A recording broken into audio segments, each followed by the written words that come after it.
What's up, everybody? Jerry here with another Pursuing 1%. Today we're going to continue our conversation on Dave Asprey's book, Superhuman. He breaks the book down into 3 parts. Part 1 is Don't Die. We've covered that part so far. We're going to look back at that in a second. Part 2 is Age Backwards, and then Part 3 is Heal Like a Deity. Like I said, in Part 1, we talked about Don't Die. We talked about the 4 killers. We talked about mitochondria. But the 4 killers, if you remember, are heart disease, diabetes, Alzheimer's, and cancer. We talked about some ideas on how to overcome those things so that we don't die from chronic diseases as we age. Now let's take a look at what it takes to start to age backwards, if you will. Now, in the first chapter of part 2, which is Age Backwards, the name of the chapter is Turn on Your Brain. And many of us might feel like our brains are functioning because we know what's going on, because we're able to remember, because we're able to function in life, and we are alive, which is having a brain. So, with that being said, Dave reminds us that we might not be functioning as optimally as we really could be because of some of the things that we have in our lives, because of some of the things that we're eating, or because of the lack of things that we're doing.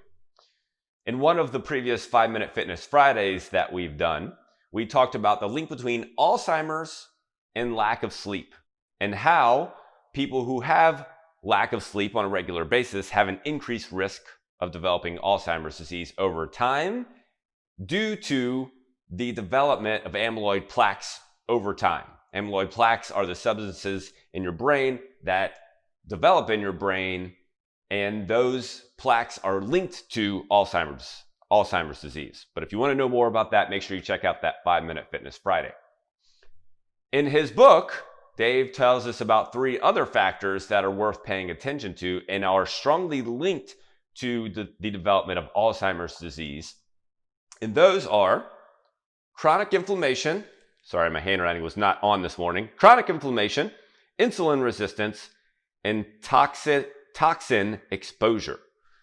And while toxin exposure is a whole nother topic in and of itself, chronic inflammation and insulin resistance can be directly linked to one substance, one white little powdery substance that a lot of humanity is addicted to nowadays.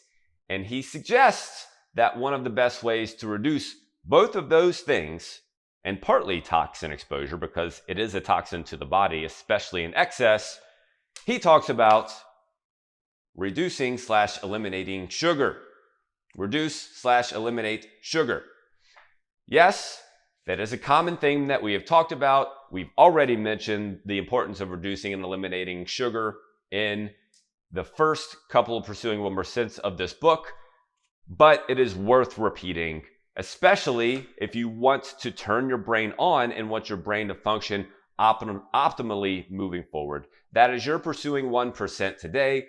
How are you eliminating or reducing sugar in your diet so that your brain can function more optimally and get you moving forward and living the best, most vital life that you can live?